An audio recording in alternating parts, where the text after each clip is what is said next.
Good day, everyone. Our Jerome Harris here from eprophetic.com. And again, I want to thank those who have taken courage and they've stuck with the channel. I know that my content is not popular. It is not supposed to be popular in this world. I'm not going to tell you things to make you feel good necessarily or to have your ears tickled. I'm going to tell you the truth. Now, today, this is like a reaction video. And if you look at the screen here, you can see the very top thumbnail entitled "White People Find It Difficult to Accept Black Jesus Instantly Got Schooled, Biblical Truth Exposed." Once again, notice that the Bible is highlighted, not Christ himself. Satan has the world on lockdown, and many still don't see it. Now, you look at the thumbnail shows a black Jesus, which really, to me, is still a white man just painted black or darkened. But the heading on this thumbnail is "I cannot worship Black Jesus," and there's a white man there.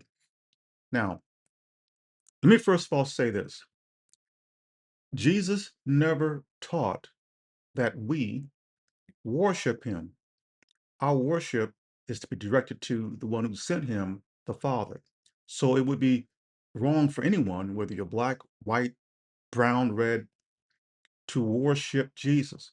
We follow Jesus to the Father. It is the Father we have to worship. Recall at Matthew chapter 4, this is the temptation of Christ. And the devil had taken Jesus to an unusually high mountain and showed him all of the kingdoms of the world and their glory. And the devil says, "Look, I'll give you all of this if you bow down and worship me." Of course, we know the rest of that story. Jesus declined that offer. But Jesus went on to say we are to worship God and worship him alone. Look it up yourself. Matthew chapter 4, beginning at around verse 8, and read on down from there. We are to worship God the Father alone. So this notion of worshiping Jesus, period, would be incorrect. We are not to worship the one that God sent, the Son of God. The second thing of note here, and many people miss this, but that shows the power and deception of the adversary, the devil, to blind the minds of even persons who put up these type of videos, because even they still don't get it. It seems like all sides, white, black, red, yellow, want to usurp Jesus for themselves. White folks want to make him white. Black people want to make him black. And what they miss here is that the one that the world knows as Jesus, the Son of God, the Messiah, ascended. He is no longer a human being in the likeness of any race among the human family. And when he walked the earth, he wasn't a white man. I'd be more inclined to say that he was more black, but see, even that would be incorrect because back then the concept of race did not exist. Race is a more modern uh, anomaly, for lack of a better word. Uh, People back then did not look at you based on your skin color. For example, and I'll put it on the screen here so you can look this up for yourself. The Apostle Paul was mistaken for an Egyptian. What does that tell us about Paul's appearance? Paul was a dark complected man. Egyptians back then were dark complected people. Now, today, if you look at the movies and look at what's going on even right now in Egypt, you would get the impression that everyone who lives over there in that region are all like, they look like Arabs, but even they're black Arabs. But you guys get my drift. They have a brighter skin color. But Egypt, thousands of years ago, Egyptians were black.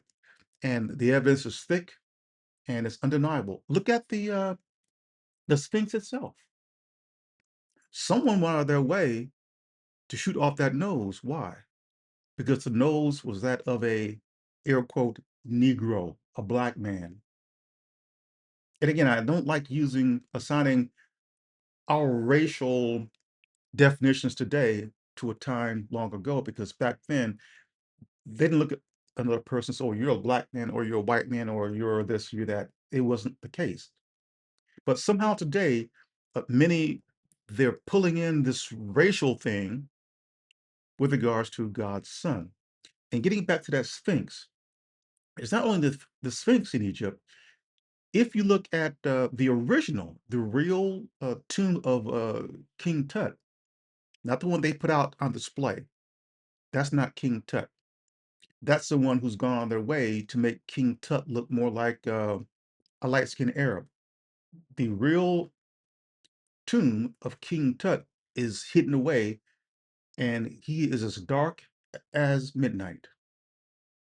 Look at the other carvings and statues there in Egypt. Those reliefs are those of a person who is black. Thick lips, flat nose, every high cheekbones, every feature is black, not white. So the Apostle Paul was mistaken for being an Egyptian, and that gives us a glimpse as to not only what he looked like in appearance, but those who lived during his time period, the other apostles, and even Jesus himself. There were no Caucasians in that region when Jesus walked the earth. But my point here is this, is that Jesus ascended. He's no longer flesh and blood. This insistence on making him a black man, a white man, or any type of man, flesh and blood, is deceptive. That Jesus has ascended, one should not visualize him as being a flesh and blood entity. Because before he was dispatched out of heaven into the world of mankind by his God and Father in heaven, he was not a man. He was not a flesh and blood man. He became a man. He became a man through his mother Mary. And when he ascended, he returned back to the place from where he came, and he assumed or resumed the form that he had before he was sent, an invisible spirit being, an angel, the most powerful angel that there is, God's only begotten Son. All the angels in heaven are sons of God. There are no human beings in heaven.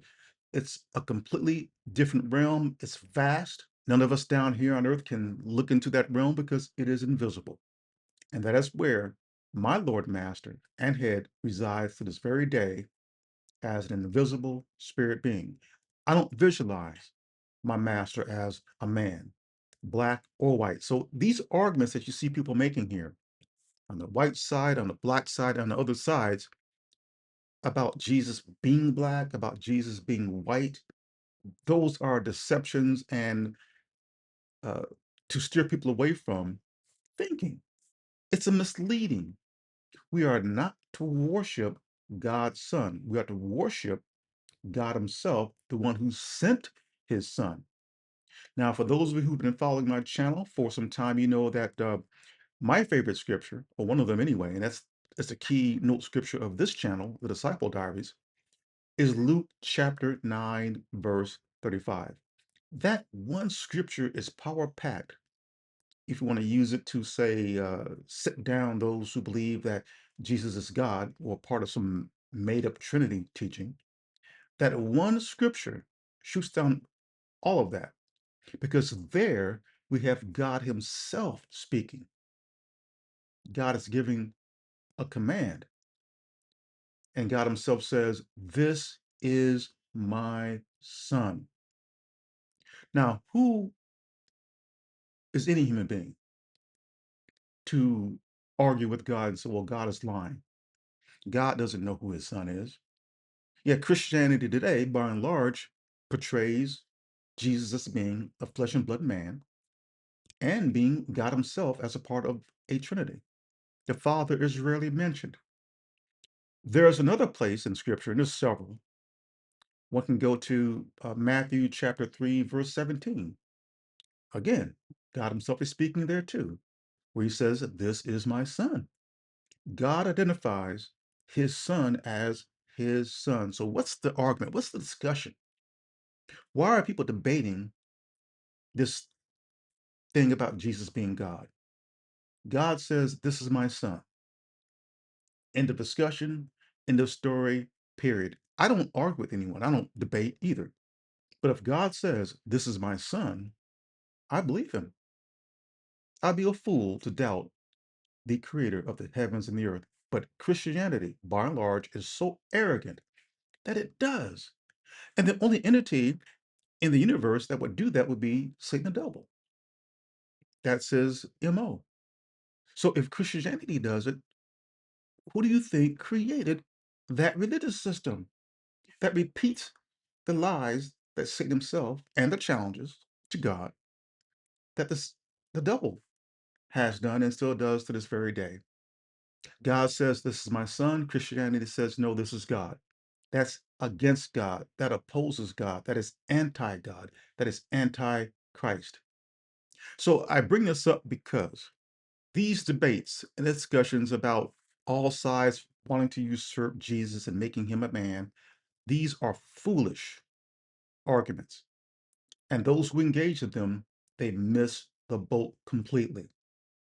Your focus should be on a much spiritual level and worshiping the invisible God and following the one who knows the way to that invisible God. Because if he's invisible, you can't see where he is. Jesus says of himself at John chapter 14, verse 6, "I am the way and the truth and the life, and no one comes to the Father except through me." So we follow Jesus.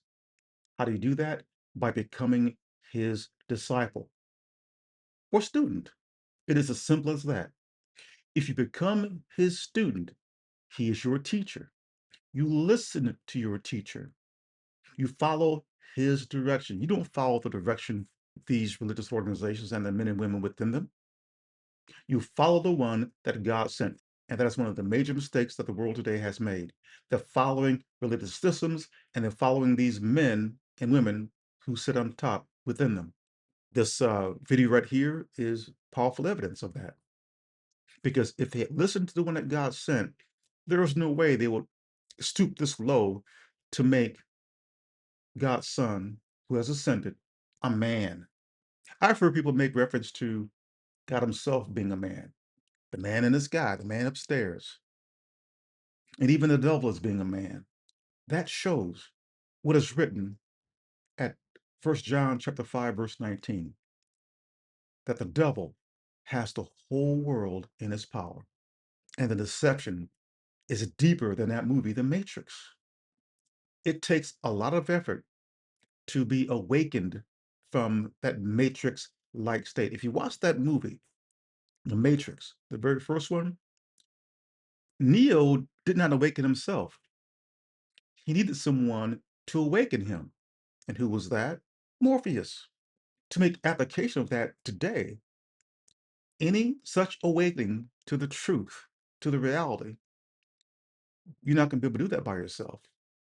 Only God, through his appointed one and his anointed one, the ascended Christ, the ascended Messiah, can help you see the light and open your eyes, seeing the light so that you see your way through this dark world. This is R. Jerome Harris from the Disciple Diaries. Thank you for listening.